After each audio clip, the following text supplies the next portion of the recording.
folks. Welcome to Smart Living. Well, I'm excited. I'm kind of pivoting a little bit out of my box, but I have Ken Clark, who actually used to be with the House of Representatives. He was in the legislation. He actually created laws for our state back in, was it 2015 to 2019? Two different times. Okay. I was in the legislature, first elected in 2002, but I only stayed one term. Then I came back in 2014 and lost a primary in 2018. And who did you lose that to? There are two House seats per district. So Okay. I lost to two people, Shaw and Longden. Okay. Yeah. So there two other people got elected, and then there was one opening. So yeah. And they're both gone now. They're both not in They're office. both gone. Here's the thing that people need to know. Try to tell budding politicians, like, don't let your ego get ahead of you, because you are just as temporary as everything else. And the Arizona legislature is like the minor leagues of baseball. There's a lot of people who are not that great at it, but a lot of big egos.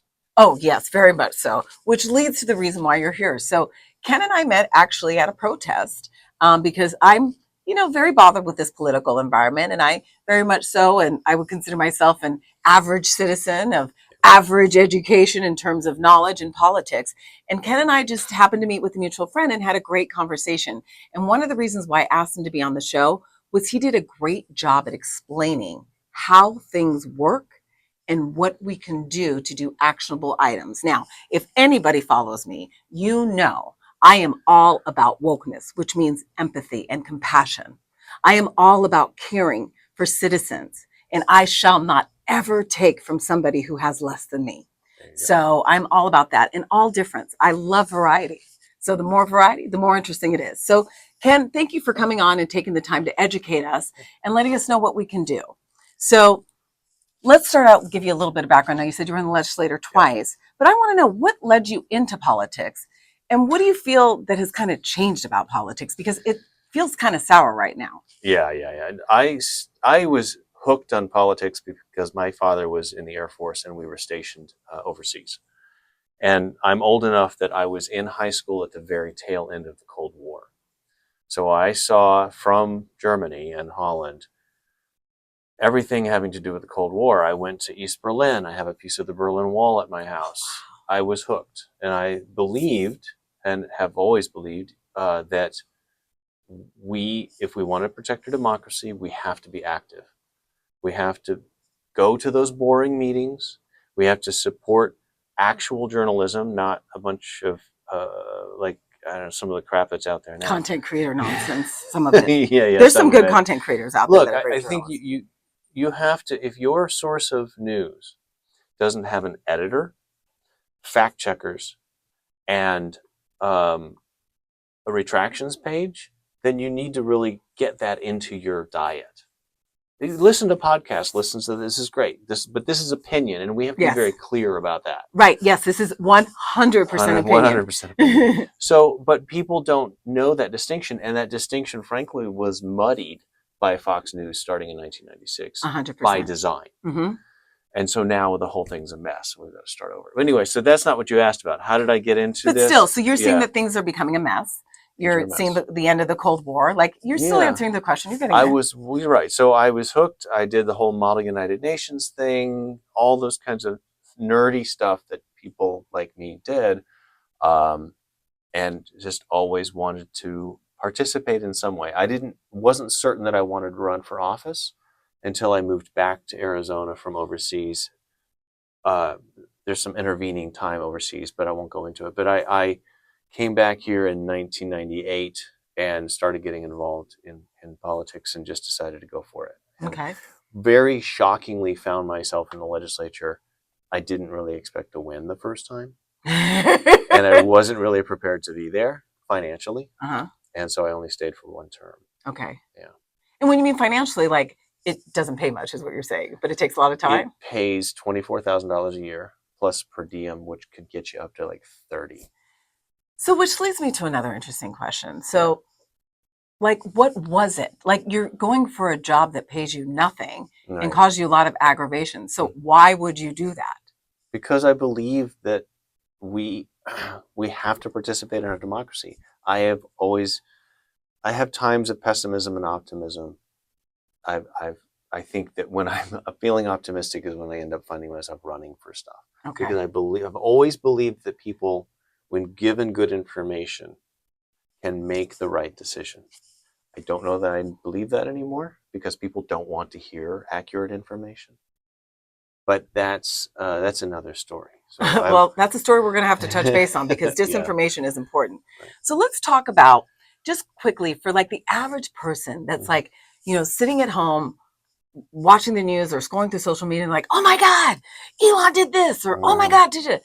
Explain to us the power of government versus state government. So let's start out with state government, if you don't mind. Now, let's specifically Arizona. Now, we have a governor that's a Democratic governor. Now, Democrats usually often believe in lifting up society, where Republicans are more about the purse, keeping the money in the purse. That's the distinction for me. Right. So we have a governor that's a Democrat, but the legislation, that includes the Senate, Yep. the House of Representatives. Yep. The legislature is made up of the Senate and the House. Okay. They create legislation. Which is legislation means people laws. get the words mixed up. I was not a legislator. I mean legislation. I was a legislator. Okay. Right? So we create legislation. Legislators create legislation. Okay. So the legislature is made up of the Senate and House. In Arizona, we have 30 districts. 30 Senate districts and 60 House districts. 60 House members.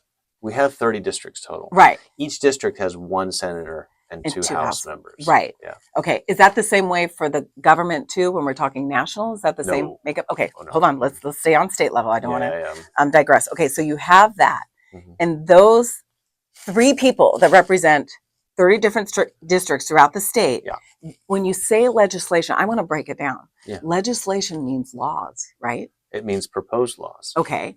And then, so you were part of that. You were part of the group of people that propose laws that run our state. Yes. Okay.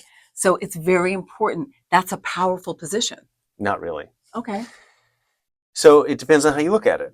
So let's see, when I was there, we had roughly 25 out of 60 seats were held by Democrats. And there were roughly, let's just say there were a little over 1,000 bills that were introduced every year. Only about 4 or 5 of those were allowed through the process if they had a Democrat on the bill. Okay. So the Republicans refused to let Democrats even get hearings on their bills. And this is still going on. Oh, yeah. Now, if you go to a Democratic leaning state, it's the inverse. Right. And that's why I've always proposed things like ranked choice voting, and we can get into that some other time. But ranked choice voting and redistricting that allows for greater competition. But we have a system that is so flawed because one party or the other dominates, and then you don't get to hear the voices of the other side. Which is exactly what's been going on in our legislation. We've been at a deadlock. Although we have a Democratic governor, nothing is going to get through because we have a Republican-dominated legislature. I'm sorry. Thank you for. But this is good. This is why I had you on. I don't want to like mansplain. It's not mansplaining. You're educating, and I Yeah. wanted to make sure that we're getting the terms right. So no, I welcome that correction. Thank you, Ken. Okay, we have to get things right here, because we wouldn't be in this situation if people didn't get things right in that scenario. So because of that, we're not going anywhere. So it's basically a deadlock. So you have the Republican legislature going against. So you're talking about the individuals, Republican legislators, right? In the legislature, making legislation, right? But nothing's passing because they're trying to get laws through, and then the governor, who's a Democrat, says no. So we have Republicans trying to pass laws, and the Democrats saying no because why? I mean, why aren't these laws passing? Because they're many of the bills that they pass are designed to embarrass her and make her look bad. So there's this whole game going on. Yes. Right. And she's going to vote no on them. I mean, or they're obviously or just against what she believes. Right. I'll give you a great case in point. Arizona has a huge water problem, and it has because I don't think we've ever taken it seriously enough. You have one person in the legislature who is the chair of the Natural Resources Committee. Who is that? Gail Griffin Okay. from Southern Arizona, Cochise County. She has a very particular view of how to handle water policy, and it's like hands off the government completely, almost completely. And as a result, and of course, when you do that with water, everyone's mining the crap out of water. And this is groundwater is mining. It's not coming back. It's a finite amount. All right. So Gail Griffin, she refuses to hear anything. So Katie Hobbs, Who's our who I've governor? known for a long time, yeah, I'm a Democrat. One of her major policy priorities as governor is to upgrade and update our water policy in this state so that we can conserve more, so that we can recycle more, and that we can do more long-term planning. And Gail Griffin believes, well, water's a property right, and don't touch my property rights. And the market will take care of it. Now, as I think we would probably agree, when it comes to things around the environment, or what we often call the tragedy of the commons issues, the market is not really good at that. Mm-mm. Not good at managing that. No, and people aren't good at self-regulating themselves either. That's why we have laws. Yeah, there you go. You can't run rampant.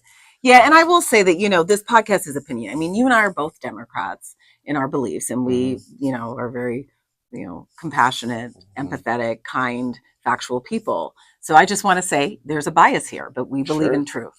Right. So our views are, I'm very much so an environmentalist. I very much so think about preserving. There are a lot of people that don't believe in that, right. and a lot of them are in power right now too. And so we are such at a loggerheads. It's like we've created this divisiveness where nothing can get done. And the thing about it is that makes it so sad is that the reason why we have government is to take care of our citizens. But instead, what we're having is like a high school fight amongst all of these powerful people. And we're the ones that are going to suffer the consequences of those people's actions. Yep. The founding fathers wanted to create a government where nobody could have ultimate control. Yes. Okay. Obviously, someone's trying to do that right now. Yes. Elon. So, Trump. But we've taken it too far, right? We've taken a system where you were supposed to have checks and balances, and now we have just sand in the gears. That sand comes from completely absent campaign finance laws. Members of the of Congress, at least, who have like this, they've abdicated their role to police the president. And they're allowed to do all kinds of things that normal people would object to. Yes, right? 100%. And of course, the corporate interests and even union interests. You've got these outside interests who can come in and basically buy votes. It is legalized corruption. Yes, right? It is. Elon spent $250 million on this election.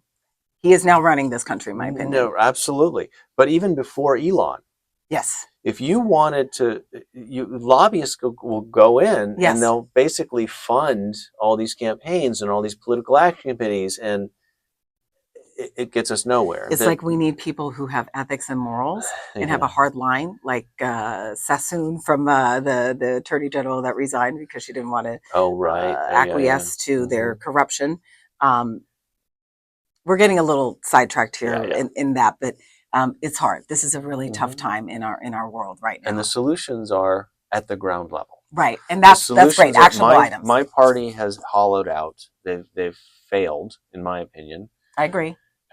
So what it means is that you find that activity in your very local community to have your voice heard and push back and demand campaign finance reform, demand that lobbyists have less interest in the government, that corporations are not people, that one of the most absurd rulings will go down in history is Citizens United that said corporations are people. Corporations should not be deciding the direction of our elections, period. No, not at all. And so I agree with you on that. So one of the reasons why we met is because we have actionable items that we're coming with, and we could talk a little bit about joining a group. If you're somebody that is just sitting at home and you're festering and you just are somebody that's like, I have to do something with this negative energy. I'm one of those people. So it has been a savior for me to get myself involved in community. And, I want to very much so involved in the Black community. I'm a Black American citizen here. I very much so. I'm very much so in community events that will empower women, especially young women. That's what I'm all about. And then also just protecting citizens, LGBTQ, trans, Hispanics, Latino, Blacks, anybody other than white men. No offense to you, Ken, but I'm just saying that seems to be what we're trying to protect. I'm set. I've got all the privilege. I know where my privilege comes from. But you understand it and you put it into action. So I thank you for that. There's a difference. Yeah, that's right. There's a big difference. There are a couple of things that intimidate people and make it hard for them to get involved. And if I could break those down. Yeah, please. I like to tell people, if you've ever played fantasy football or you followed some like Game of Thrones or something like that, there is nothing in state government that is more complicated than those things. You just have to get involved in terms of public policy. You have to take the time to learn. Now, that's difficult because learning about what's going on in politics is like being dropped in season 3 of this very complicated reality story, show, right? Like, yeah, with all these moving parts and all these characters and their backstories. It sucks. It's difficult. But there are groups that help you understand more about how things work. So if you want your government to work, if you want to protect your own rights and the rights of the people you care about, you don't have a choice. That's the way the system is designed. You have to educate yourself. We have and engage. To do it. Yeah. And like I said before, you try and focus on sources of information that are replicatable, that based on science, that you can prove. Okay, so having said all that, where are we going with this? So we were talking about actionable items. Actionable items. What items. can you do to make yourself feel better during this very chaotic time in our country? Yeah. I think there are 2 things. First, don't doom scroll. It's very easy to do. I've been doing it. Yep. So don't get on social media and start scrolling because it will create a lot of anxiety. Right. That's the number 1 thing. The number 2, get out in real life and be with people in groups that are working on things you care about. Yes. And that's the best starting point in this complicated web. If you care about pets, if you care about human rights, if you care about environmental stuff, my entry point is always the environment. So voting rights, all of this, find the thing that speaks to you and you'll find the meetings to go to. Right, and then find your people. Hang out with these people. And that has a benefit. It gets you out from behind the computer, off your phone. And we know social media is bad for our psychology, right? So bad. Real people are good for our psychology. Yes. It's good for our mental health. So get out and be with them. And the rest, as they say, do a good job at what's in front of you and the rest will take care of itself. That's your first step. Don't stress about the details. Just go find a group. Yeah. And also, I'm going to recommend, I always say, stop watching the sausage being created. So from a government standpoint, what the Trump administration is doing is creating so much chaos that nobody can keep up on it. Right. So you have to be engaged, but not engaged in that nonsense because that's distracting. That's confusing. That's stressing. Yeah. So perfect advice. Focus on the things that really matter to you. If I could push back on a little bit, and I think we need to distinguish between sausage being made and intentional confusion being sown by Trump. If let's say you get involved because you care about human rights, equality, and you start joining a group that's working on that, eventually you're going to be in some way interfacing with the government, or you might hear about a piece of legislation that's going through and you need to know how to engage with that. That's the sausage being made. Don't be intimidated by it. Take a little bite of a sausage at a time and you'll get there. Okay. You'll get to that. This other thing that is relatively new and insidious coming from the Trump administration and the MAGA movement is intentionally misleading people about how things work. Yeah. You take any news item, you take a little kernel of truth and you turn it into something that's not there at all. And people believe it. Yeah. I can't think of something right now, but there are plenty of instances where we could talk about Elon Musk and how his Doge has saved the Oh yeah, government tons of money. They had to recorrect that. He lied. no, He said 800 billion versus 800 million. Like, come no, on, no, it man. was absolutely wrong. So, and here's a good example. I was on the phone with somebody this morning who was talking about how wasteful government is, and you've got all these researchers that are out there studying things that don't matter to anybody. And I had said, no, hold on a second. You may or may not know that Ozempic, which is a huge issue for people, helping them lose weight and eat Yes, right and all it's that, revolutionary. that came from the study of some weird tropic. I can't remember exactly what it is. Yeah, You can look it up. right. It was from some kind of like toad or the mating habits of some birds or something like And they that, discovered something that they else. discovered how Ozempic can work.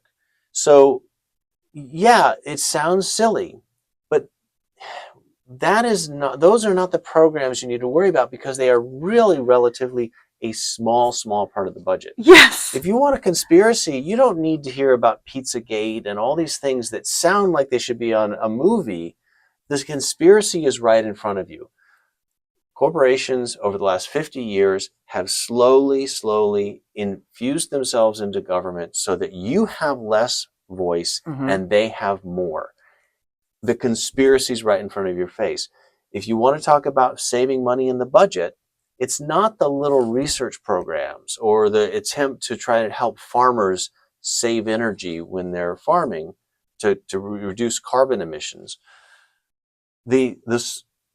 What you need to be looking at is the big stuff, the huge, massive tax cuts, hundreds of billions of dollars of tax cuts overall in this tax structure that is full of holes and loopholes. The fossil fuel industry, check me, but I want to say they get about $30 billion for the tax cuts every year.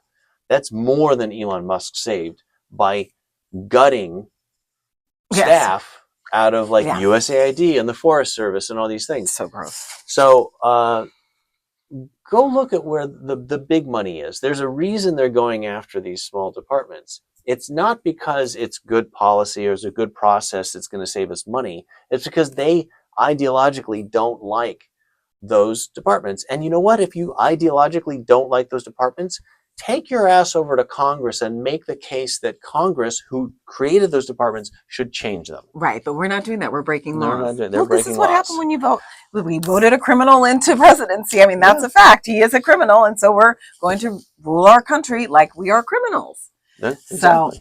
So actionable items. Yes. I want to talk about that a little bit. Right. So what we can do is we can sit down and we can spend hours, and we are going to spend the next 4 years of our lives talking about all the things that are going on. Right. But what we have to do is, what are the things that we can do as citizens to protect ourselves and to make sure that we can educate ourselves? So number one is listen to this podcast. Number two is an app called 5 Calls. I want to talk about that. And know, every time we have a meeting, I talk about that.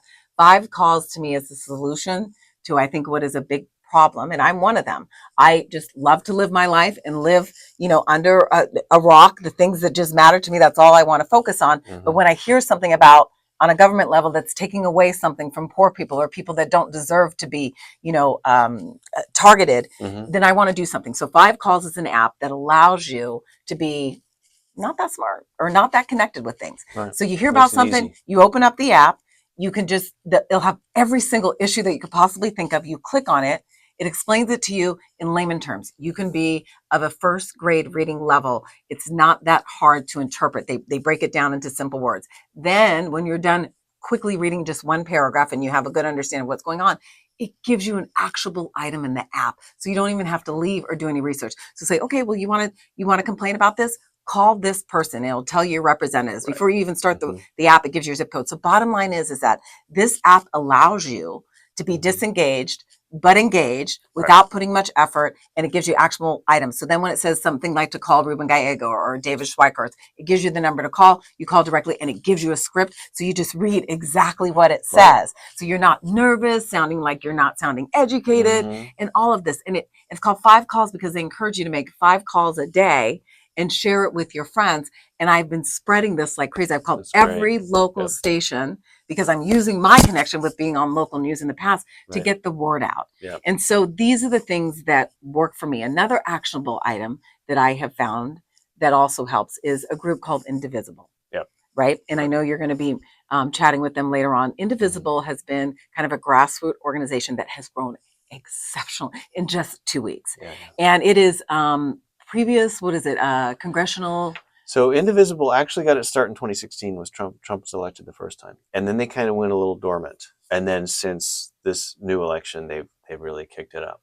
And it was for some young congressional workers that worked in the White House. Yes, yep. So they really understand how things work, and they're really against what they're seeing. Like, right. We had hopes of Trump being a wonderful president in 2016, and he disappointed a lot of people with his corruption ways. And so this is like kind of almost like young people, I feel, that are behind this. Yep. But not only, if you go to indivisible.org, they have a wonderful guide that taught me so much. And every day it breaks down like, no. You're hearing about this in the news, but here's what's really going on. Right. Indivisible has been so soothing to making me feel like it's bad, but it's not as bad as what we feel it is. Right. But it also gives me a sense of control. Like, no. This like thing about this, they're just saying this, and it's going to take 4 months of fighting, but we have to be present and do this. And anyways, faces. Love this organization. And they're developing little groups within, your communities and areas. And so I really like this group. Plus, we also have a lot of groups where there's resistance groups where, people are calling to action. So I'm part of some groups, I won't go into too much, where I'm a call to action person. So basically, I'm a call to action. If there's a protest, you might see me show up. It makes me feel good to show up. Yeah. I love being around. That's the mental health part. Yes. And that's what I didn't realize about going to protests. A protest isn't about so much protesting for me. It's about being around people that I know I'm going to be welcomed and I feel safe. For me, it's about laughing at oligarchs, laughing at autocracy. They don't like being laughed at. Trump is just a little snowflake. He's just got no skin. His skin is as thin as the tan stuff that he puts on, right? Yes. If I could yes and real quick, rewind and then yes and your comment about 5 calls. It's amazing. It's relatively new. I love how well it's working. The average member of Congress was getting 40 calls an hour traditionally. Now they're getting 1,400. Yes. So that's how we make an impact. We scream. But here's the yes and part. When you go down that list and you find the thing that you're interested in, don't leave it there, because that's still way too passive. What I do to kind of reward myself for doing a little quote unquote research, which sounds like work, is I decide what I want to go read up on. And I go to a locally owned coffee shop. Yep, locally owned. Not supporting Starbucks. No corporations right now. No corporations right now. Locally owned locally owned coffee shop. And just like give myself some time on a Saturday or Sunday. And just like peruse. You don't it's not like you have a report due. Right. That your teacher's going to grade. Go and just like find an article about it. And, oh, that's interesting. Be curious. Oh, let me find this other article about it. Let me hear both sides about it. And before you know it, you're going to know more than most people in this country. Yes. And you're going to have done it in a fun way. You got a little lemon cake with your coffee over at your coffee shop, and you look at the pretty people coming in. To me, that's a wonderful Saturday. Yeah, I agree. I'm kind of that way too. Yeah. We're sitting outside because the weather's great. Yeah. But that's it. And that's the thing is that, self-care is okay too. And, listen, it's been 8 years of this division because what I feel Trump has done, it's not about politics. Trump made us talk about who you are as a person. And a lot of people who I greatly loved and respected revealed themselves of who they are and what matters to them. Yep. And the things that matter to them don't matter to me as much. Right. My hard line is never going to be money. My hard line is always going to be humanity.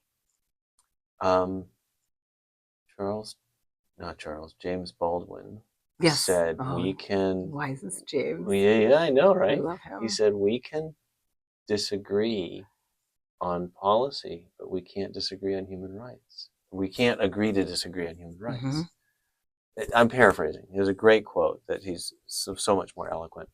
But that's the thing. Like, so we're confronted by people who, through this kind of crazy web of information, of disinformation and propaganda, have come to believe that we don't need to take care of equality. We don't need to take care of voting rights. We gutted the Voting Rights Act, right, over the last 20 years, because there's a mythology that, oh, we're just going to live in a meritocracy. Trump likes to say this. I'm going to create a meritocracy. Really, dude? Because you put some of the most meritless people on your cabinet, and it is objectively true. Yes. So you don't really want a meritocracy. There's the lie, right? So anybody who doesn't see that, it's really hard, because you and I see exactly what's been going on from day one, and it's so hard when somebody that you love so much has that cognitive dissonance. Like, for example, my family members have voted for Trump. I'm a Black female in this country. My daughter is a Black female in this country. Diversity, equity, and inclusion was created so we could have the same opportunities as people that don't look like us. Right. And now you're taking that away because you felt that that wasn't okay, but yet you still have more wealth than anybody else in this country. And I'm referring to white Americans in this country. It's still a disparity because we've taken away people's money, their finance. You took it away, and then you took away freedom, and then all of a sudden, like, we have just a few years of 50 years of having equal rights, and now you're taking it away. It's outrageous. And the thing is, like, equal rights and economic rights is not a zero-sum game, but these people think it is. I'm loving watching the FAFO videos, the F around and find out videos. You're scrolling, Ken. I know. Not today. I'm not. So you've had these white women who lost their jobs, and they voted for Trump, and they are a DEI hire. Yep. You know what? Like, the 40% of the people who work in the federal government who are veterans are DEI hires. Right. So here's where I differ with some of my I don't know, fellow liberals on how to handle FAFO. They want to just say, you know, fine, you get it. You have to round. You're going to find out I have no empathy for you. No. It's not going to work. Nope. We have to have empathy. You have to have empathy. You have to have compassion. You have to meet them where they are and say, I'm really sorry that your son lost his job with the USDA. Because that's terrible. Let's talk about how we can fix that. Yeah. Let's talk about getting you accurate information about what the USDA actually does. And that's the opening. I got into some debate with somebody about it. And I was reminded, I can't remember the dude's name. I went and looked it up, and now I don't remember. He was the black guy who befriended the KKK. Oh, yeah, there was a movie on it. McKay or something I forget his name, but I saw the movie the documentary that they made of it. It was a beautiful story. That's the challenge. That's the goal. Now, am I good at it? Heck no. I come from a conservative family. There are not many people left of that original conservative family. There are some that have gone liberal, but the ones that, I gave up trying to talk to these people years ago. I saw my parents, who used to be center right, pro-choice, gun questioning, I guess, gun skeptic Republicans, just slide and slide and slide to the point where they were convinced that schools were handing out abortions in schools.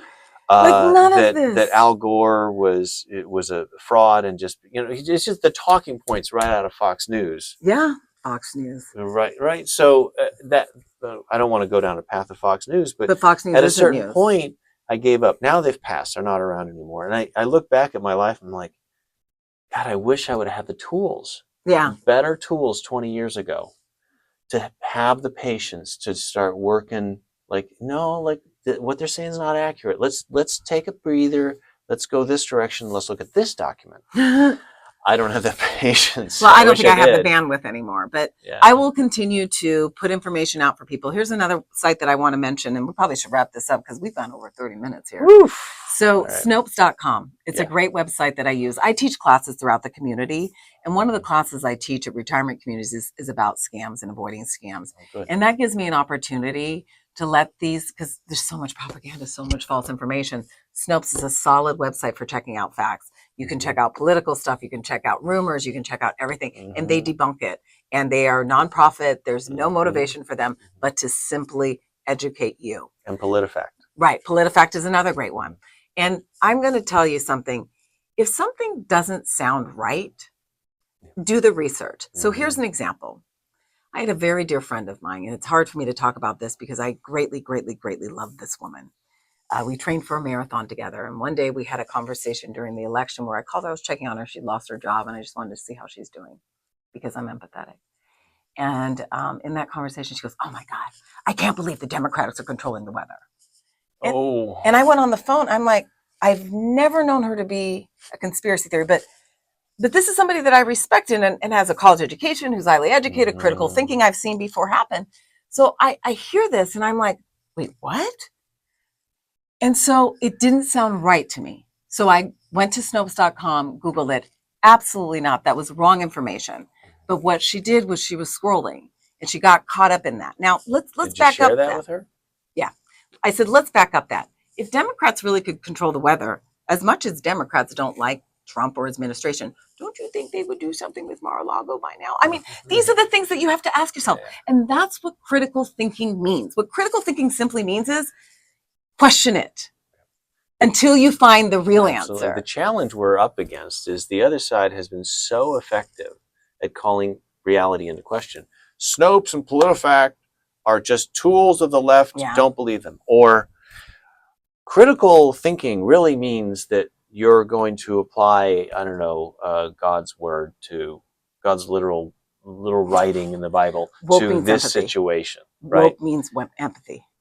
Right. Well, right. I know. Oh, so their way of they take the term critical thinking and say you're only critical thinking if you're saying what we want you to say. Right. Yes, exactly. That's not critical. No, critical thinking is question things. Like, I mean, I was always that kid in school where my teacher was like, "Daphne, you need to be quiet and sit down." Well, instinctually, I'm like, but why?